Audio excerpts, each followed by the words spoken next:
مجدد الفسانی رحمۃ اللہ علیہ، ان کا ادب دیکھیے۔ جو بھی انسان جس مقام پر پہنچا ہے تو یاد رکھیں وہ ادب کی وجہ سے پہنچا ہے، یا محنت کی وجہ سے، یا ماں باپ کی، اساتذہ کرام کی دعاؤں کی برکت سے۔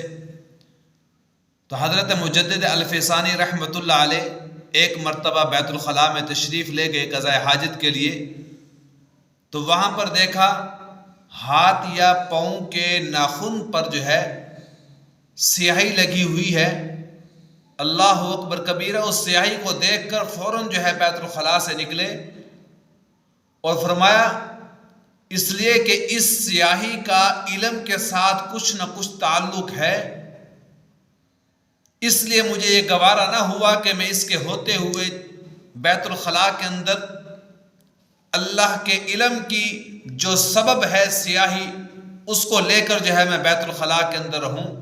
امام اعظم ابو حنیفہ رحمۃ اللہ علیہ ایک مرتبہ حدیث کا سبق پڑھا رہے تھے، ایک بچہ جو ہے فٹ بال کھیلتے ہوئے جو ہے وہ امام اعظم ابو حنیفہ رحمۃ اللہ علیہ کے قریب آتا ہے گیند۔ امام اعظم ابو حنیفہ رحمۃ اللہ علیہ جو ہے کھڑے ہوتے ہیں، پھر وہ بچہ چلا جاتا ہے، پھر بیٹھ جاتے ہیں، پھر اس کے بعد وہ بچہ دوبارہ گیند لے کر کھیلتے کھیلتے امام اعظم ابو حنیفہ رحمۃ اللہ علیہ کی درسگاہ کے قریب آتا ہے، پھر امام صاحب کھڑے ہوتے ہیں۔ بار بار جب شاگردوں نے دیکھا تو فرمایا کہ امام صاحب، استاد جی، یہ بار بار بچہ آتا ہے، آپ کھڑے ہوتے ہو۔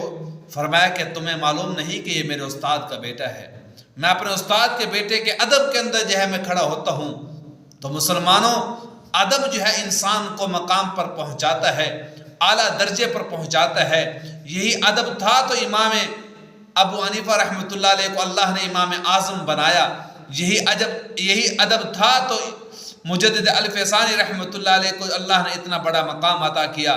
آج ہم دیکھ لیں اخبار کے اندر اللہ کے قرآن کی آیتوں کے ترجمے لکھے ہوئے ہیں، اللہ کا نام لکھا ہوا ہے، حدیث رسول اللہ صلی اللہ علیہ وسلم لکھی ہوتی ہیں، لیکن آج دیکھیے کہ کوڑے دان پر، کوڑیوں پر اور گند کے ڈھیروں پر اور غلیظ ترین مقامات پر وہ اخبارات پڑے ہوتے ہیں جن میں اللہ نبی کا نام ہوتا ہے۔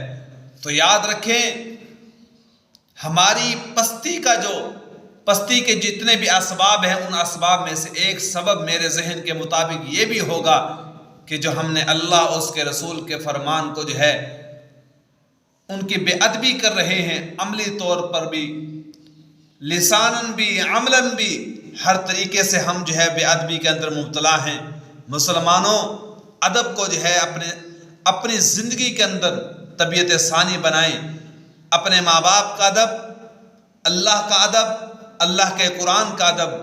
اللہ کا ادب کیا ہے کہ صبح شام اللہ کے قرآن کی تلاوت کریں، اللہ کے در پر آئیں، اللہ کو راضی کریں، اپنے روٹھے رب کو منائیں کہ جو ہماری بدعمالیوں کی وجہ سے جو ہے روٹھا ہوا ہے۔ ہم نے اللہ کو ناراض کیا ہوا ہے، اللہ کو ناراض ہونے کی کوئی ضرورت نہیں۔ ہمارے اعمال دیکھیے کہ کن اعمال کی وجہ سے جو ہے اللہ ہم سے ناراض ہیں، جو اللہ ہمیں گھر میں آنے کی توفیق نہیں دیتے۔ مسلمانوں، یہ ہماری کمی کوتاہی ہے کہ مسجد کے دروازے کے پاس سے گزر کر جو ہے پھر بھی مسجد کے اندر نہیں آتے۔ اللہ سے جو ہے اللہ سے معافی مانگے، اللہ کو راضی کرے۔ اللہ سے دعا گو ہوں کہ اللہ عمل کی توفیق نصیب